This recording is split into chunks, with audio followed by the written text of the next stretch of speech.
And then I hear the national anthem. I thought, this is going to change your life. Standing on the podium with a medal wrapped around your neck, I can't explain what you feel like. Yeah, my dad's a world champion and he won a gold medal in the Olympics. It's yours now. They can never take it away. Well, if there was just one word to sum it up, would be is just pride.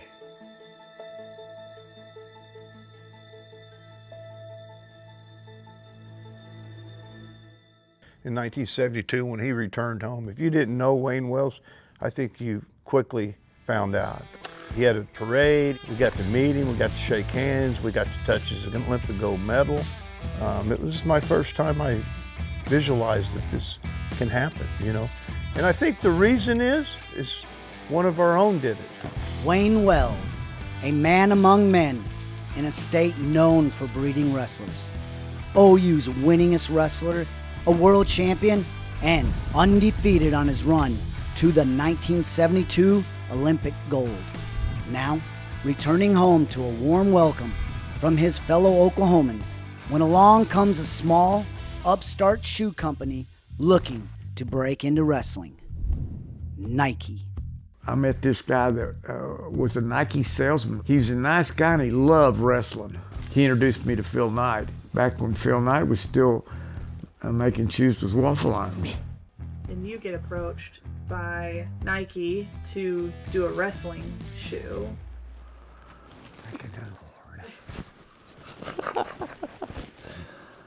I mean, that was like heaven.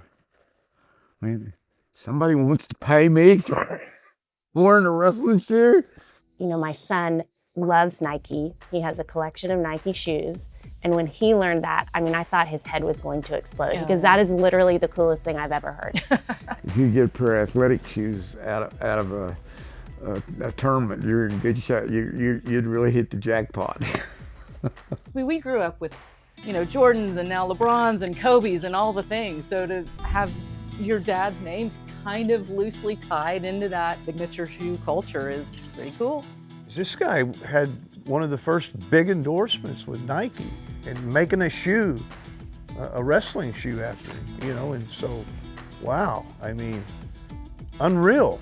And there is a display of Dad on the wall in Hideaway Pizza. I do remember that whole conversation kicked off that Dad was the first Nike signature shoe athlete. It's nice to kind of relive all that, if you want, glory. And I'm very proud to be associated with Nike and proud that they want to be associated with me.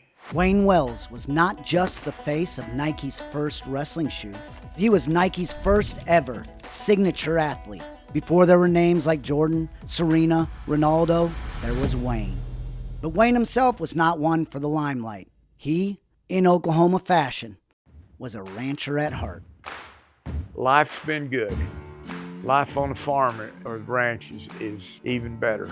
You know, I have a law degree. I practiced law here in Oklahoma County area for 30-something years. I guess 25 years ago. My wife and I bought this farm and kind of expanded it out to about 300 acres. And so I was a part-time rancher, just enjoyed the dickens out of it. I love that he's got a little cowboy in him. You know, he loves the outdoors, he loves ranching a little bit, and he does some of those things that, you know, brings him back to OSU a little bit. A Sooner with a ranch. For all his tenacity and aggression he showed on the mat, what was Wayne the dad like? What was he like after his life on the mat? Well, that might be a totally different person. Well, I remember, you know, telling friends, oh, my dad won a gold medal in the Olympics. And Dad treated it very casually. Can I take it to show and tell? Sure. I think I probably took it in my backpack to school. He's a sharp guy. He's not too serious about everything. You're laughing all the time. We could have dinner in front of the TV. There were, you know, endless supplies of peanut M&Ms. He bought a boat. He got his pilot's license and an airplane. For him, those were some toys. But it always centered around working on the toys. It did.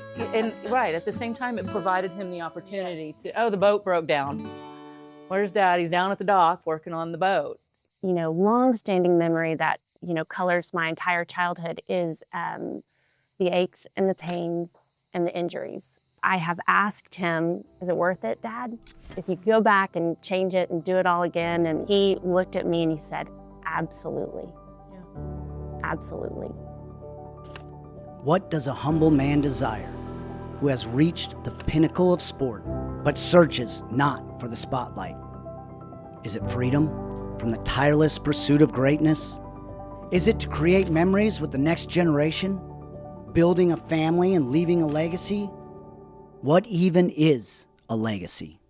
Legacy for Wayne Wells, I think of how many people he motivated. At 7 years old, the only Olympic champion I knew was Wayne Wells. I wasn't thinking of a school where I'd attend or anything. I was thinking about being an Olympic champion like Wayne Wells. Yeah, I would just want Wayne to know, probably would not be Olympic champion without having watched that match over and over again. I think I'm proud of how proud my dad is of his accomplishments. And golly, it made me cry. He loved every minute of it.